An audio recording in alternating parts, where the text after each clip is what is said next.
ETF index mutual funds నేర్చుకుని stock మార్కెట్లో రాణించాలనుకుంటున్నారా? వెంటనే ఈ నెంబర్కి కాల్ చేయండి. హలో నమస్తే, వెల్కమ్ టు సుమన్ టీవీ. ప్రస్తుతం మనతో పాటు యాంపీ సర్టిఫైడ్ మ్యూచువల్ ఫండ్స్ డిస్ట్రిబ్యూటర్ అయిన పిఎస్ చంద్రశేఖర్ గారు ఉన్నారు. వీరితో ఈరోజు కొన్ని విషయాల గురించి మనం చర్చిద్దాం. హలో అండి, నమస్తే. నమస్తే అండి. ఇప్పుడు మ్యూచువల్ ఫండ్స్ లో మనం ఎప్పుడైతే ఇన్వెస్ట్ చేస్తామో మెయిన్ గా మీరు ఇమోషన్స్ గురించి చెప్తూ ఉంటారు. దాంతో పాటు కూడా మనకి లక్ ఫ్యాక్టర్ కూడా అని చాలాసార్లు డిస్కస్ చేస్తుంటారు. లక్ కానీ లేదంటే రిస్క్ కానీ ఎలా మనకి రోల్స్ అనేవి ప్లే చేస్తాయంటారు ఇన్వెస్ట్ చేస్తున్నారు? మేడం, ఇవాళ మనం జనరల్గా మ్యూచువల్ ఫండ్ స్ట్రాటజీస్ మాట్లాడతాము, కరెక్ట్. దేంట్లో పెట్టాలో మాట్లాడతాము, డైవర్సిఫికేషన్ గురించి మాట్లాడుతుంటాం. కానీ ఇవాళ ఒక ఇన్వెస్టర్లో ఒక పర్సనల్గా లక్ ఎలాగ ప్లే చేస్తుంది అనేది మాట్లాడదాం. మేడం, మనం జనరల్గా కొంతమంది ఏం చేస్తుంటారంటే మ్యూచువల్ ఫండ్స్లో ఇన్వెస్ట్ చేసేటప్పుడు మార్కెట్ని టైమింగ్ చేస్తుంటారు. మనం అంటుంటాం కదా, time in the market is more important than timing the market అంటుంటాం, రైట్? సో కొంతమంది ఏం చేస్తుంటారంటే ట్రేడింగ్ లాగా మార్కెట్ని టైమింగ్ చేస్తుంటారు, ఓకే ఓకే రైట్? సో ఈ మార్కెట్ని టైమింగ్ చేసేటప్పుడు ఒకసారి లక్ అయి ఉండొచ్చు, ఒకసారి లక్ ఉండొచ్చు, ఇంకోసారి లక్ ఉండకపోవచ్చు. ఎందుకంటే ఎప్పుడైతే ఒక పర్సన్కి లక్, ఒక ఫ్యామిలీకి ఒక పర్సన్ ఎవరైతే ఇన్వెస్ట్ చేస్తున్నారో లక్ ఉంటే ఆల్వేస్ లక్కీగా ఉంటుంది. కానీ లక్ అస్తమానం ఉంటుందా అనేది ఇంపార్టెంట్. ఎందుకంటే ఇక్కడ మన ఇన్వెస్ట్మెంట్ స్ట్రాటజీస్ ఎప్పుడు లాంగ్ టర్మ్.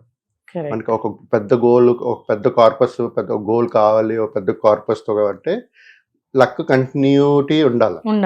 కంటిన్యూటీ లేనప్పుడు luck will play very important role. అంటే ఇంపార్టెంట్ రోల్ ఎలాగంటే ఒక్కసారి మార్కెట్ని టైమింగ్ చేసుకుంటూ వేసుకునేటప్పుడు కొన్నిసార్లు పెరుగుతుంది, కొన్నిసార్లు పెరగవు, రైట్? సో అక్కడ లక్ ఒకసారి ఉండొచ్చు, ఒక 5 సార్లు ఉండకపోవచ్చు. సో ఈ లక్ అనేది ఈ మార్కెట్లో మ్యూచువల్ ఫండ్స్ చాలా ఇంపార్టెంట్. తర్వాత మేడం, ఈ ఫండ్ మేనేజర్స్ ఉంటారు కదా, ఈ ఫండ్ మేనేజర్స్ ఏంటంటే ఫండ్స్ని మేనేజ్ చేస్తుంటారు. సో వాళ్ళు కూడా ఏం చేస్తుంటారంటే ఒక బఫర్ లాంటి అమౌంట్ లిక్విడిటీ అమౌంట్ పెట్టుకుంటూ ఉంటారు ఇన్వెస్ట్ చేయడానికి. సో వాళ్ళు కూడా అక్కడ టైమింగ్ చేయాలనేది లక్ ఉండొచ్చు, లక్ ఉండకపోవచ్చు. బట్ నేను చెప్పేది ఏంటంటే ఇలాంటి ఇన్వెస్ట్మెంట్స్ లాంగ్ టర్మ్ గోల్ ఉండేటప్పుడు, మన స్ట్రాటజీ లాంగ్ టర్మ్ ఉండేటప్పుడు మన ఈ లక్ వెనకాల వెళ్ళకూడదు. ఒకవేళ మన లక్ అయి ఉంటే మనం ఇలా టైమింగ్ మార్కెట్ చేయాల్సిన అవసరం లేదు కదా, రైట్? సో ప్రతి ఒక్కరు ఏంటంటే లక్ ఉంటే అసలు ఏమీ చేయక్కర్లేదు, అది ఆటోమేటిక్గా వస్తుంటాయి, ఆ టైంలో అందరూ అదే వస్తుంటాయి కదా.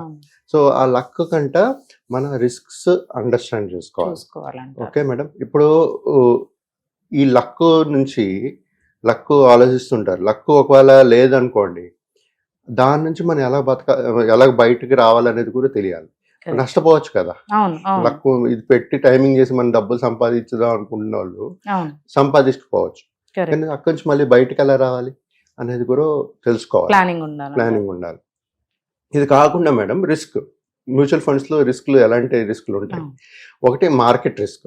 మార్కెట్ రిస్క్ అంటే ఏంటంటే మేడం, ఏదైనా ఈవెంట్స్ ఉంటాయి కదా, మార్కెట్ డౌన్ఫాల్ కానీ, లేకపోతే పొలిటికల్ ఈవెంట్స్ కానీ, లేకపోతే గ్లోబల్ చేంజెస్ కానీ, ఇలాంటి ఏదైనా ఉండేటప్పుడు ఈ మార్కెట్ రిస్క్ అనేది ఇన్వెస్ట్మెంట్ స్ట్రాటజీస్లో ఉంటుంటుంది. ఇది కాకుండా క్రెడిట్ రిస్క్. క్రెడిట్ రిస్క్ అంటే మేడం, ఇది జనరల్గా మన మ్యూచువల్ ఫండ్స్లో డెప్ట్ ఫండ్స్కి యూజ్ చేస్తుంటారు, అప్లై అవుతుంటుంది. సో ఎప్పుడైతే ఈ రిస్క్ బాండ్ కానీ డెప్ట్ కైండ్ ఆఫ్ ఫండ్స్లో పెట్టినప్పుడు మనం ఇది ఏం చేస్తారంటే మేడం, ఈ ఫండ్ డిఫాల్ట్ అవుతుంటుంది అప్పుడప్పుడు, అది లిక్విడిటీ లేకుండా, ఇంట్రెస్ట్ రేట్స్ రాకుండా వాళ్ళకి ప్రిన్సిపల్ అమౌంట్ డెప్ట్ ఫండ్ లో పెట్టినప్పుడు ఇంట్రెస్ట్ వస్తుంటుంది కదా, అలాంటివి వచ్చే ఛాన్సెస్ పోతుంటాయి అన్నమాట.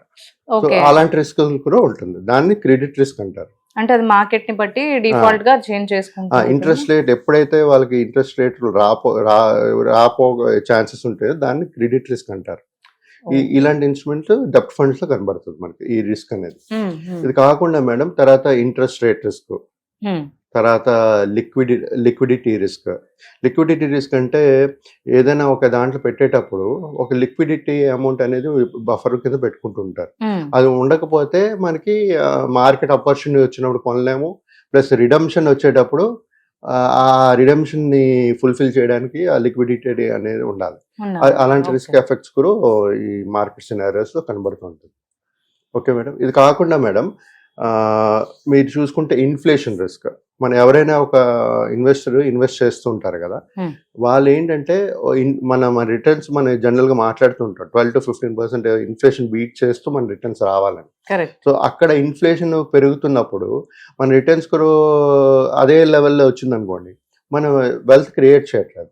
సో దీంట్లో ఇన్ఫ్లేషన్ రిస్క్ అనేది కూడా చాలా ఇంపార్టెంట్ ఫ్యాక్టర్.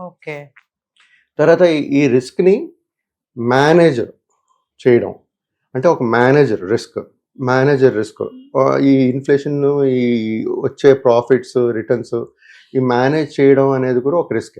కరెక్ట్, అవును, రైట్. మనకి ఇన్ఫ్లేషన్ రిస్క్ ఒకటి ఉంటుంది, బట్ అది మేనేజ్ చేయడానికి ఒక మేనేజర్ ఉండాలి కదా. సో ఆ రిస్క్ కూడా హ్యాండిల్ చేస్తూ ఉండాలి. ఇది మేడం, ఇది ఈ మేజర్ రిస్క్లో ఈ మ్యూచువల్ ఫండ్స్లో ఎప్పుడు ఏంటంటే, ఇప్పుడు జనరల్గా మనం తీసుకుంటే luck is not always predictable. Predict చేయలేము, అంటే ఒక్కసారి రావచ్చు, ఒకసారి రాకపోవచ్చు. కానీ ఎప్పుడైతే మన రిస్క్ని, ఈ టైప్స్ ఆఫ్ రిస్క్ ఉన్నాయి కదా, market risk, credit risk, interest rate, inflation risk, manager risk, ఇవన్నీ మనం కంట్రోల్లో పెట్టుకుంటూ ఇన్వెస్ట్మెంట్స్ చేస్తూ ఉంటే మంచి రిటర్న్స్ అనేది వస్తుంటుంది. The only solution for this better మంచి రిటర్న్స్, మంచి కార్పస్ క్రియేట్ చేసుకోవాలి అనుకునేటప్పుడు diversification is the only option అండి. రైట్. సో దీంట్లో ఏంటి చేసుకోవాలి, డైవర్సిఫికేషన్ అంటే ఏంటి, అసెట్ అలొకేషన్, తర్వాత మన రిస్క్ అండర్స్టాండింగ్, ఎలాంటి రిస్క్ తీసుకుంటున్నాము, మన ఎలాంటి టైప్ ఆఫ్ ఫండ్లో పెడుతున్నాము, మన ఇన్ఫ్లేషన్ రిస్క్లు ఎలాగున్నాయి, మన రిటర్న్స్ ఎంత ఎక్స్పెక్ట్ చేస్తున్నాము, మన గోల్ ఎంత టెన్యూర్ ఉంది, ఇవన్నీ చూసుకుంటూ మన డైవర్సిఫికేషన్ అనేది చేసుకోవాలి. సో ఈ విధంగా మేడం, ఎవరైనా ఒకవేళ ఇన్వెస్ట్ చేయాలనుకునేటప్పుడు నేను చెప్పేది ఏంటంటే, don't depend on luck and don't time the మార్కెట్ని టైం చేయకండి. ఎప్పుడైతే మీరు లాంగ్ టర్మ్ హారిజన్ ఉందో, మరి ఇప్పుడు ఒకవేళ టైమింగే చేయాలనుకోండి, you should go for a trading, not in the mutual funds. ఇప్పుడు అన్ని ఇన్స్ట్రుమెంట్ని మీరు ట్రేడింగ్లా చేస్తారనుకోండి, మ్యూచువల్ ఫండ్స్ని, తర్వాత ఇంకేదైనా సరే, మనం టైం చూసి మార్కెట్ తగ్గిన తర్వాత పెడదాం అనుకునేటప్పుడు అందరూ అలా పెడతారు కదా, మరి అందరూ ఎందుకు రిటర్న్స్ మంచి రావట్లేదు. సో ఇక్కడ ఏంటంటే, మన లక్ మీద ఫుల్గా డిపెండ్ అవ్వకూడదు.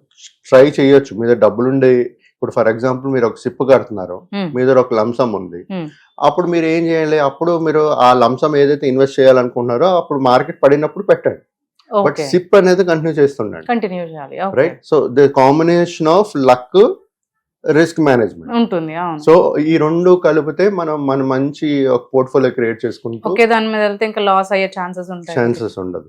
ప్లస్ ఇన్వెస్ట్మెంట్స్ చేసుకుంటూ లాంగ్ టర్మ్ కాబట్టి మనకు ఆల్రెడీ ఉండేది కాస్ట్ యావరేజింగ్, కాంపౌండింగ్ ఎఫెక్ట్, ఇవన్నీ చేస్తూ మంచి కార్పస్ అనేది క్రియేట్ చేసుకోవచ్చు. ఓకే అండి, థ్యాంక్ యూ. Thank you.